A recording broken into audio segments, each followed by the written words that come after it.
নমস্কার। আজকে প্রাথমিক শিক্ষক নিয়োগ সংক্রান্ত খুবই গুরুত্বপূর্ণ একটি মামলা আছে, ২০/২২ ডিএলএড মামলা। তো ২০২২-এর যে প্রাথমিক যে রিক্রুটমেন্ট প্রসেস, সেই প্রসেসে যে ২০/২২ ডিএলএড মামলা সেটা কিন্তু দীর্ঘদিন ধরে চলছে। দেখতে পাচ্ছেন সৌমেন পাল ভার্সেস সাবরিন নায়েক। তো ডায়েরি নম্বর ২১/২৮/৭/২০২৩।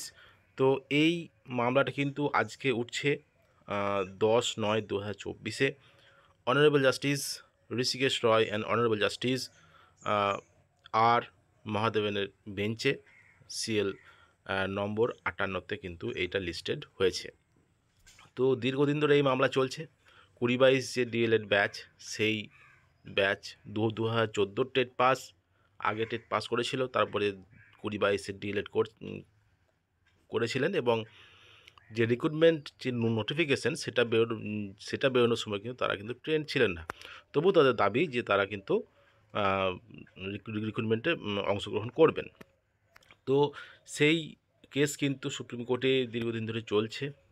তো আজকে কিন্তু তার হিয়ারিং আছে, তার শুনানি কিন্তু আছে। তো দেখা যাক আজকের যে ২০/২২ ডিএলএড মামলা। প্রথমত তো সকলেই জানেন যে হাইকোর্টের ডিভিশন বেঞ্চ ২০/২২ ডিএলএড ব্যাচকে ২০২২-এর যে প্রাথমিক যে রিক্রুটমেন্ট প্রসেস সেখান থেকে কিন্তু বাদ দিয়েছিল। যে কারণে সেটা হলো যে রিক্রুটমেন্ট যখন মানে বিজ্ঞপ্তি বেরোয়, তো তখন কিন্তু তারা কিন্তু ট্রেন্ড ছিলেন না। তো সেজন্য কিন্তু বাদ দিয়েছিল এবং সেটা নিয়ে কিন্তু সুপ্রিম কোর্টে গেছে। সেই রায়টাকে চ্যালেঞ্জ করে তো সুপ্রিম কোর্টে কিন্তু দীর্ঘদিন ধরে এই শুনানি পর্ব কিন্তু চলছে এবং সেখানে কি দেখা গেছে এবং সেখানে কি হবে আগামী আজকে হয়তো জানা যেতে পারে। আগের দিন কিন্তু শুনানি হয়নি। তো আজকে ডেট আছে শুনানির ১০/৯ সেপ্টেম্বর ২০২৪-এ। তো দেখা যাক কি হয়।